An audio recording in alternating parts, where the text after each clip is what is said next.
Moving on. గుడ్డుకి bad days. Yes, మొన్నటిదాకా కొండెక్కి కూర్చున్న కోడిగుడ్డు ఇప్పుడు దిగొచ్చింది. పౌల్ట్రీ పరిశ్రమలను పల్టీ కొట్టిస్తోంది. హాఫ్ రేట్కి పడిపోవడం కాదు, పరిస్థితి ఇలానే కొనసాగితే రూపాయికి ఒక్క గుడ్డు వచ్చినా ఆశ్చర్యం లేదన్న టాక్ వినిపిస్తోంది. సో ఇంతకీ గుడ్డు ధర పడిపోవడానికి కారణాలేంటి, దాని పతనం ఎందాక, ప్రస్తుత రేట్ ఎంతో ఈ బ్రేకింగ్లో చూద్దాం. తలలు పట్టుకుంటూ ఉన్నారు పౌల్ట్రీ యజమానులు. ప్రస్తుతం మిడిల్ ఈస్ట్ యుద్ధంతో ఎక్కడికక్కడ ఎగుమతులు నిలిచిపోయాయి, దారుణంగా పడిపోయాయి కోడి గుడ్డు ధరలు. యుద్ధానికి ముందు 7 నుండి 8 రూపాయలు పలికిన గుడ్డు ధర ప్రస్తుతం 3.30కు పడిపోయింది రేట్. స్థానిక మార్కెట్స్ లో 3 రూపాయలకే గుడ్డు వస్తోంది. ఇదే పరిస్థితి 2 రోజులు కొనసాగితే రూపాయికే గుడ్డు వచ్చినా ఆశ్చర్యం లేదు. గుడ్డు ధర పడిపోవడంతో పౌల్ట్రీ పరిశ్రమలో ఆందోళన వ్యక్తమవుతోంది. ఇరాన్, ఇజ్రాయెల్, అమెరికా దేశాలు 2 వారాలుగా పరస్పరం దాడులతో విరుచుకుపడుతున్నాయి. ఫలితంగా పశ్చిమాసియా రగులుతోంది.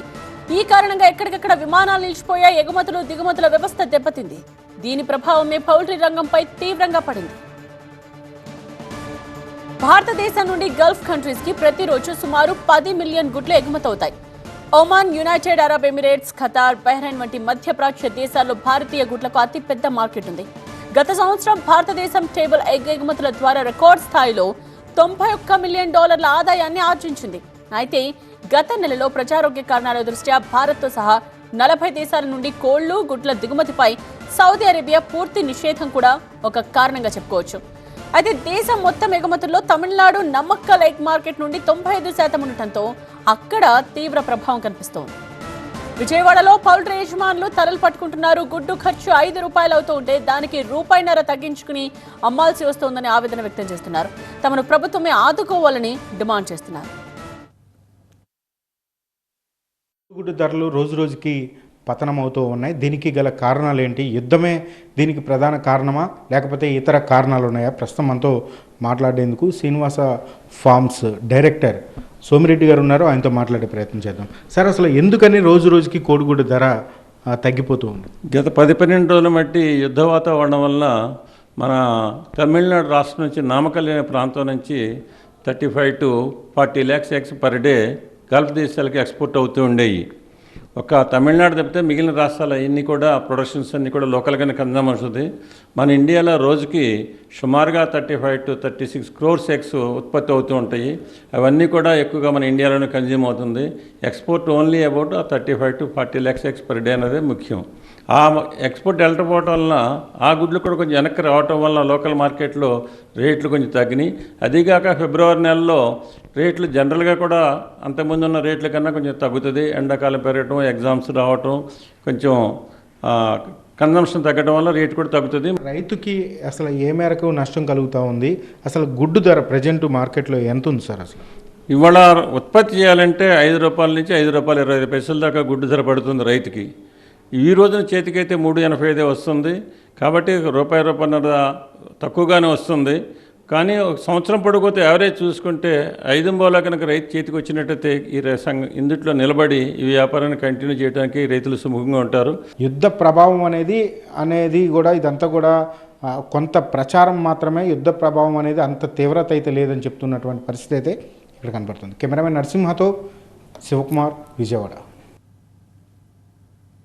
ఇటు వరంగల్లోనూ ఇదే పరిస్థితి కనిపిస్తోంది. రోజుకు 10 లారీలు బయటకెళ్లి పౌల్ట్రీ నుండి ఇప్పుడు ఒక్క లారీ లోడ్ కూడా వెళ్లకపోవడంతో పౌల్ట్రీ యజమానులు తీవ్ర నష్టాలు చవిచూస్తూ ఉన్నారు. మరికొన్ని రోజుల పాటు ఇదే పరిస్థితి కొనసాగితే రోడ్డున పడతామని ఆవేదన చెందుతున్నారు.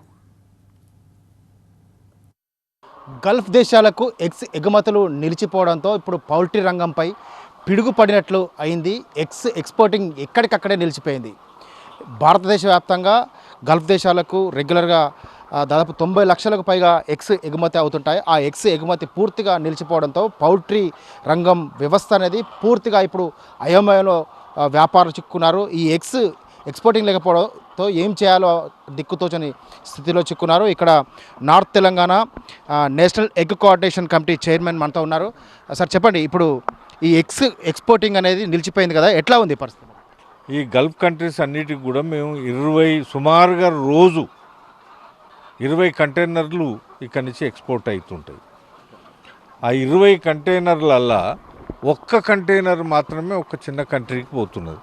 అంటే 19 కంటైనర్స్ ఆగినాయి. అంటే సుమారు 80 లక్షల గుడ్లు పర్ డే ఇండియా నుంచి బయటికి పోయేటి ఆగిపోవటంతో ఆ ఎఫెక్టు అంటే ఇక్కడనే ఆ 80 లక్షల గుడ్లను కూడా ఈ భారతదేశంలో అమ్మాల్సి రావటం, దానికి మళ్ళీ రంజాన్ ఒకటి రావటం, ఈ 80 లక్షల నిల్వ మా మీద పడే వరకు మేము ఎంత రేటును లేపుదామన్నా లేపకుండా రోజింత పడుకుంటూ వస్తున్నది. ఇప్పుడు ₹4.20 మేము నేటు పెట్టినా 3.30 3.40కే గుడ్లు మేము అమ్మాల్సిన పరిస్థితి వస్తున్నది. ఇదే వారు కనుక ఇట్నే కంటిన్యూ ఉంటే పౌల్ట్రీ రైతులు ఇప్పటికే చాలా నష్టాలల్లో మూలిగే నక్క మీద తాటిపండు పడ్డట్టుగా మా రైతుల మీద, ఎందుకంటే కొన్ని డిసీజెస్ ఇవి కోలుకోలేకుండా మొన్నటి వరకు కొంచెం నవంబర్ డిసెంబర్ వరకు మేము మంచిగా ఉన్నోళ్ళం, పర్వాలేదు అనుకునే సమయంలో ఈ వారితోని మేము చాలా నష్టపోవటం జరిగింది.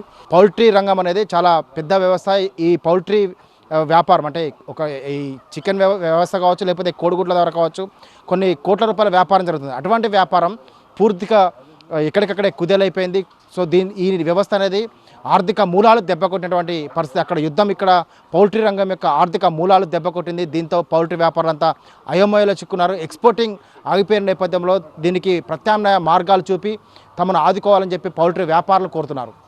కెమెరా పర్సన్ మున్నాతో పెద్దీష్, TV9 వరంగల్.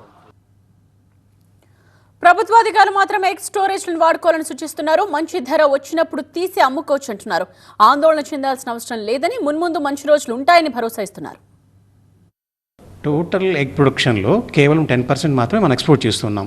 ఇప్పుడు ఈ రీసెంట్గా వచ్చినటువంటి గల్ఫ్ వార్ క్రైసిస్లో కొంతవరకు ఈ ఎవరైతే large scale commercial poultry exporters farmers ఉన్నారో వారు కొంత ఇబ్బంది పడుతున్నటువంటి విషయం ఉంది. సో దీన్ని దృష్టిలో పెట్టుకొని ప్రభుత్వం వారు, అదేవిధంగా నేషనల్ ఎగ్ కోఆర్డినేషన్ కమిటీ వారు కొన్ని ఏర్పాట్లు చేయడం జరిగింది.